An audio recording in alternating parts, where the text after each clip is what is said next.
Yo, welcome to episode 1 of the NBA Job Podcast. I know you love the name, it's super creative, but we're not here to BS you. We're here to talk hoops, okay? So, without further ado, I'm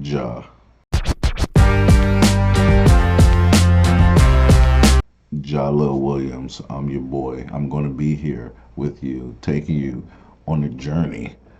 Today, we have playoff basketball about to begin, okay? Victor Wembanyama is going to begin building his legacy. Wembanyama guarded by Washington. Wembanyama the save! The reverse! I think it's going to be special. I think it's going to be something. The first game is probably going to be something crazy. Usually, when he gets a lot of rest, I feel like he comes back and has a great game. He's always anxious to get back on the court and compete. Hopefully, it's not too antsy. You know, some of those first game jitters for the guys could be something to overcome and watch for. But once they settle in, I think it's going to be something that Spurs fans are going to really enjoy. Now, Portland fans, not so much. I know you're confident. We've had some talks on Twitter over the past couple of days. I know you're confident. You have all these all NBA defenders who are coming back, and you think that that's going to help you. It's not. Just not. The talent level isn't there. The offense isn't there. They can't shoot. They're like 28th in three-point efficiency. If you can't shoot the three at a high level, then you can't beat the Spurs. That's just how it goes. If you've been paying attention to how this team has played all season with the top 5 defense, okay, top 3 defense over the past couple of months. If you can't hit the three at a high level, then you don't really have much of a chance. So, with that being said, that series is going to be a sweep.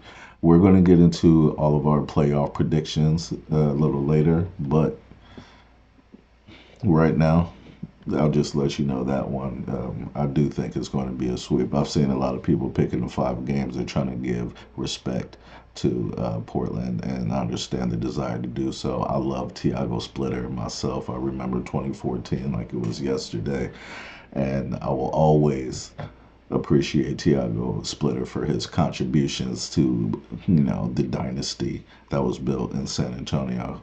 But I'm going to have to send him packing with 4 L's really quickly, okay? Get prepared for whatever would be coming down the pike in the next round. Wemby's just going to be too much for them. They haven't played him at all this year. He's missed all 3 games. San Antonio won the regular season series 2-1. They won their 2 games by double digits. Both games were 10 by 11 plus points.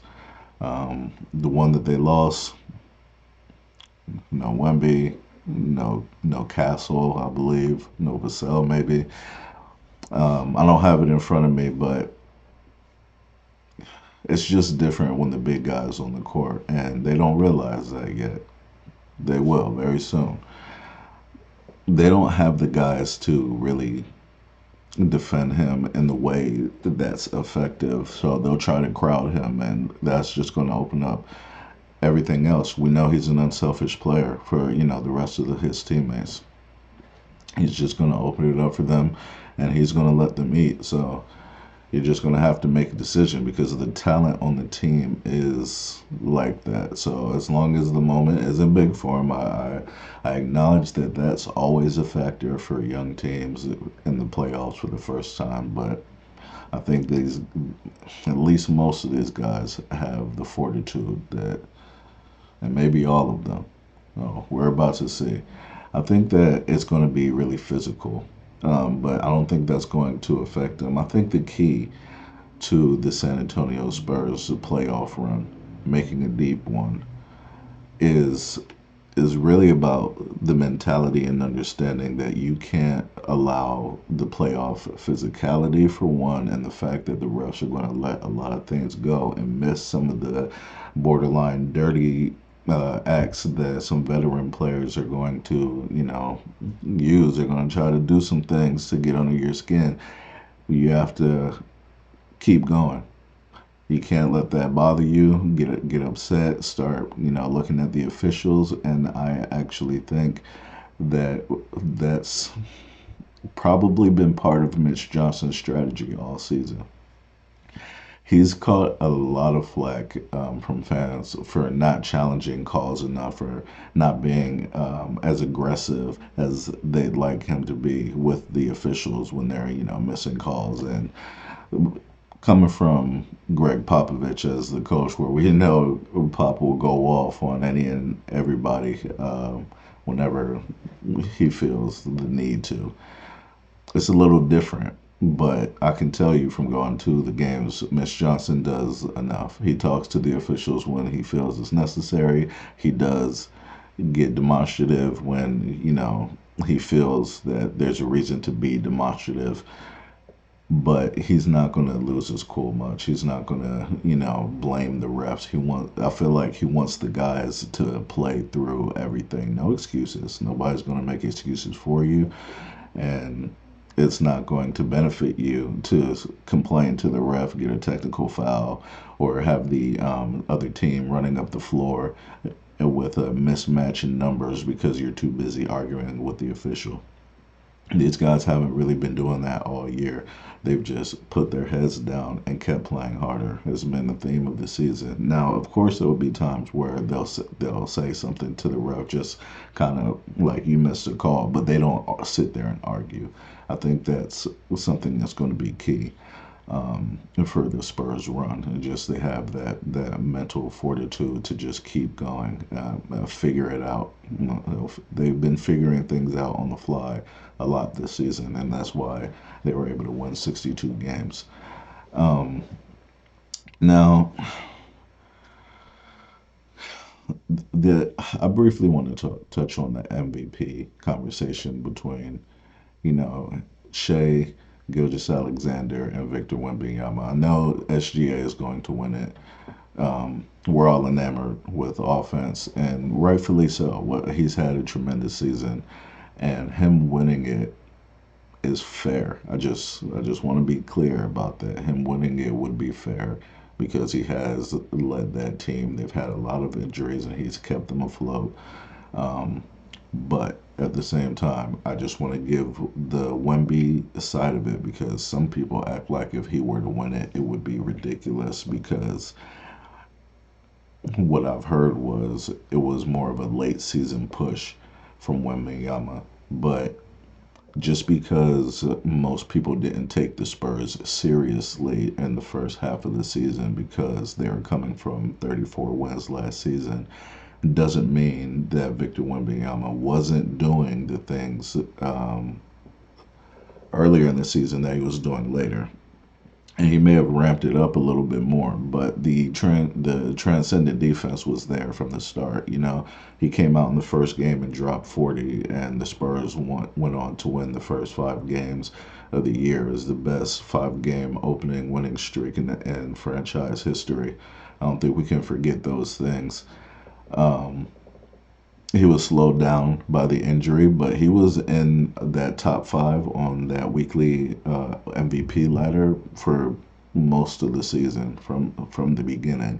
So to act like he just came on late or in the last 2 months or just this late push that doesn't deserve to dethrone SGA, first of all, discounts what he was doing in the first part of the season, and it's kind of devalues what was going on in those last 2 months because you look at those advanced metrics and those plus minus numbers, and they're telling you that the impact that he's making per minute is more than what SGA is giving OKC. And because that team is so amazing. And the Spurs have a great and talented team as well, but those numbers don't lie. The defensive difference between the two is I know SGA is a good defender. I know, but he's not a generational defender, and there's actually a wide gap between the two. So I don't think that gets counted enough when we're talking about offense versus defense. When I think it was Kurt Goldsberry had a stat recently about how when Victor's on the floor, every team in the league that generally has an effective field goal percentage between 52 and 58%, they drop below 50% when Vic is on the floor. Every single team in the league. That's a crazy amount of value, and that the things like that need to get counted more. And if you're going to say there's a Defensive Player of the Year award for that, I'm going to counter by saying there's now a Clutch Player of the Year award or whatever. Excuse me, Clutch Player of the Year award. So if we that's another thing that's been, thrown around as a huge point in SGA's favor in winning MVP is that look at how clutch he's been. Yeah, well, there's a Clutch Player of the Year award, so give him that. And so we can play that game now. Regardless, I think either guy is deserving. I even think Jokic is deserving. So however the people vote is how they vote. It is what it is. But I would prefer it be the guy who helped elevate a team that had only 34 wins last season and projected for somewhere between 41 and 44, elevating them to 62 wins. I feel like that deserves a little bit more consideration. It should hold more weight than it's getting. With that being said, we're going to move on to our playoff predictions. And at the end of this, I'm going to ask y'all a question, just a little random question. All right, it's our random hoops question of the day, and just make sure you stick around for that because it's just a little off the cuff. My best friend asked me about it, and I was like, I'm gonna ask him on the pod and see what people think. Anyway, let's go to the playoffs. We're gonna start with the Western Conference since Spurs and all that. Suns, Thunder. We have the one seed versus the eighth seed. This should be a sweep. There's no need to really go into depth about this one except to say that the Suns were a flailing team at the end of the season. I believe their record was 10-10 in their last 20 games. That's as average as you can get. Okay, 50% win rate. As meanwhile, OKC has been slaughtering teams. Excuse me. Meanwhile, OKC has been slaughtering teams. So I don't think that the Suns are going to really stand much of a chance. They're going to get locked up and they're going to struggle to stop Shea. And he's going to get to the free throw line, and they have the size to dominate on the boards against the Suns, and it's just a complete and total mismatch. And Mark Dagnall is a really good coach, and Jordan Knott he's a all right coach, I guess. He's a solid coach, but he doesn't have the talent to match up, so it doesn't really matter.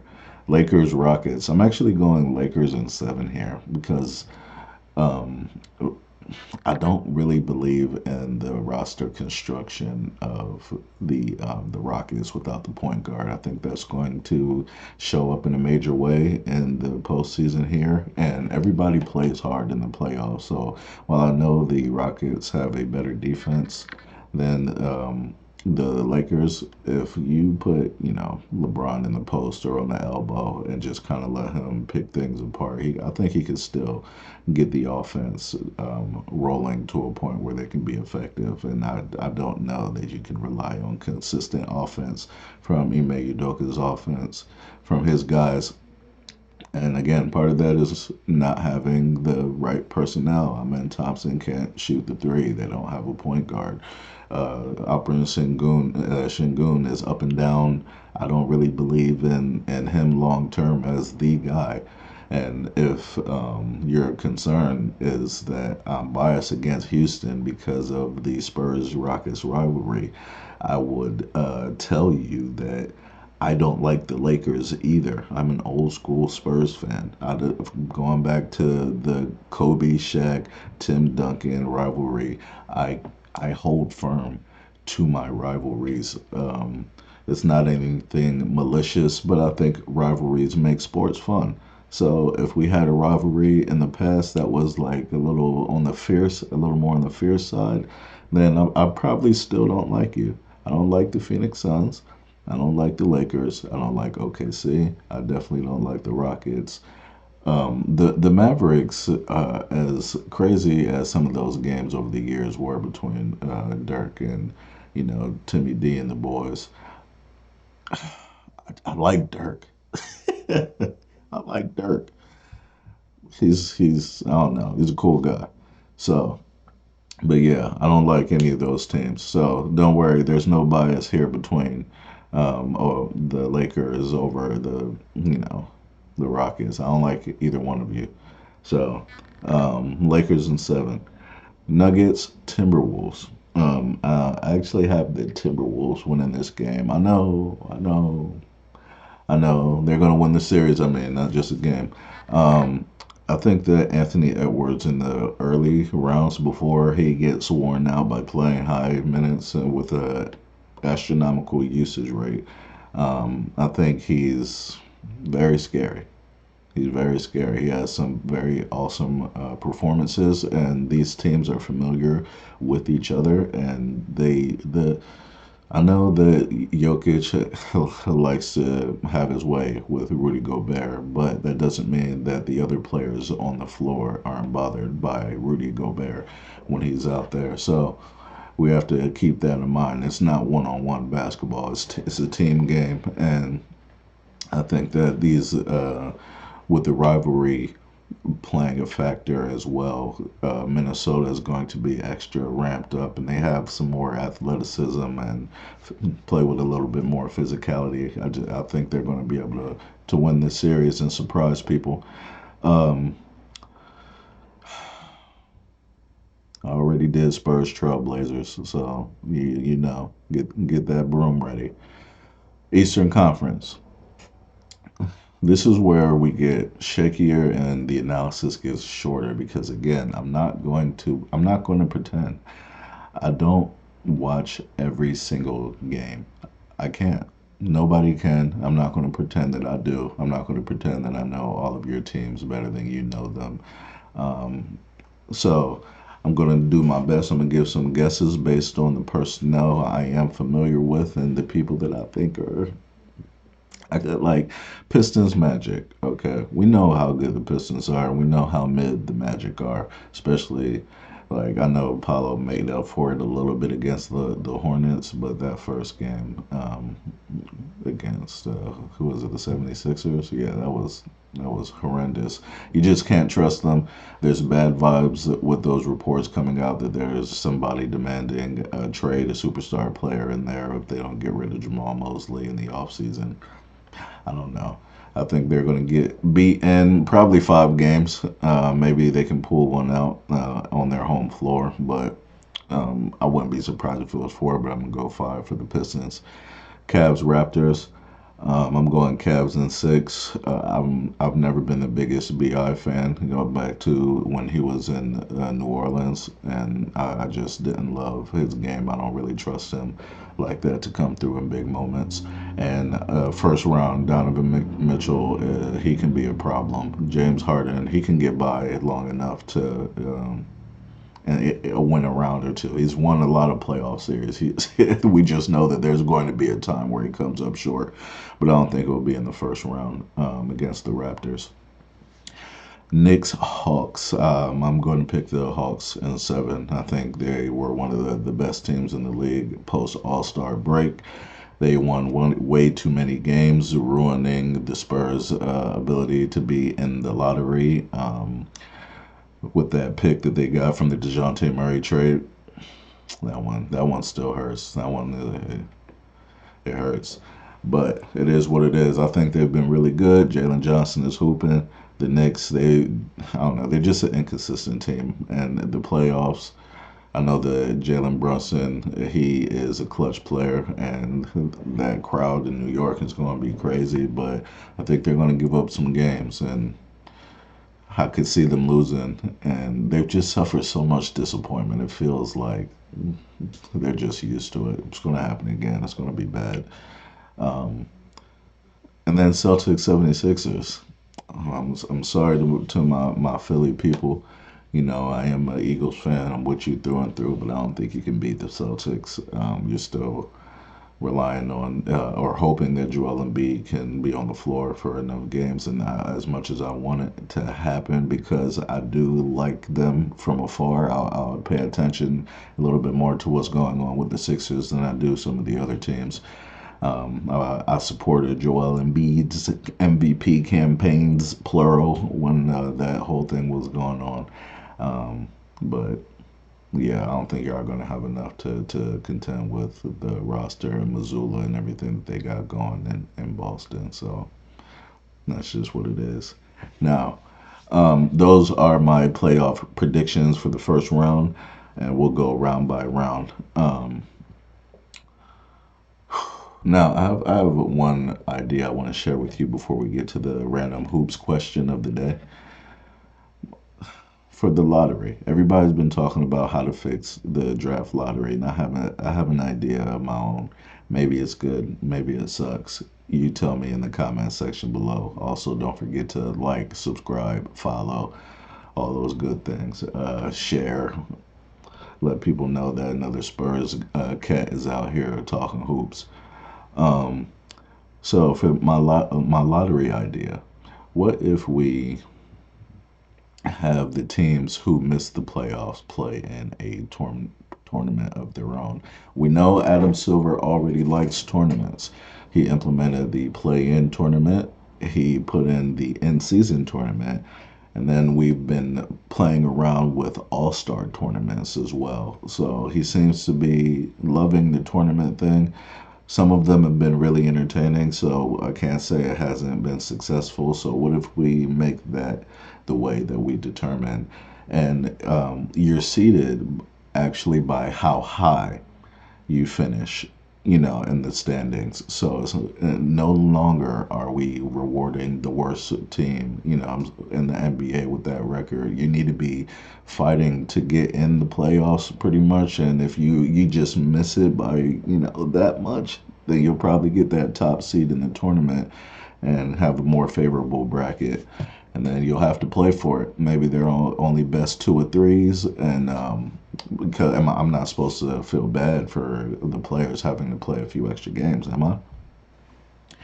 I mean, the rest of the people in the playoffs, the rest of the teams in the playoffs are playing extra games. So you just having to play a few more extra games, that doesn't move me. Plus, you could probably make more money from it, and maybe there can be bonuses for winning for the players. I don't know. You can figure all that stuff out. But instead of doing this draft lottery system, we can just have the players play for it. I don't know. What do you think? Tell me in the comment section below. Now, the random hoops question of the day. If you were a player, would you rather have an elite block or an elite assist? If you were a hoops player, would you rather have an elite block or an elite assist? Would you rather have the block by James type style? Close it up, misses. Rebound taken by Iguodala. Iguodala to Curry, back to Iguodala, up for the layup. Oh, blocked by James. LeBron. The Wemby block on a three-pointer, or how he grabs it out of the air and just palms it. Would you rather have an elite block, or would you rather have a no look, between the legs, off the glass, something crazy? You're happy if you're Thibodeau about that. Really, if you're Popovich too. These are both teams that have not been defensively good. Nice. Which one would you rather have? I feel like for me, I would have to go with the elite block because it's the finality. You know, I'm making the final play on that defensive stand to end their possession. Obviously, we have to get the rebound, but that's you get the rebound.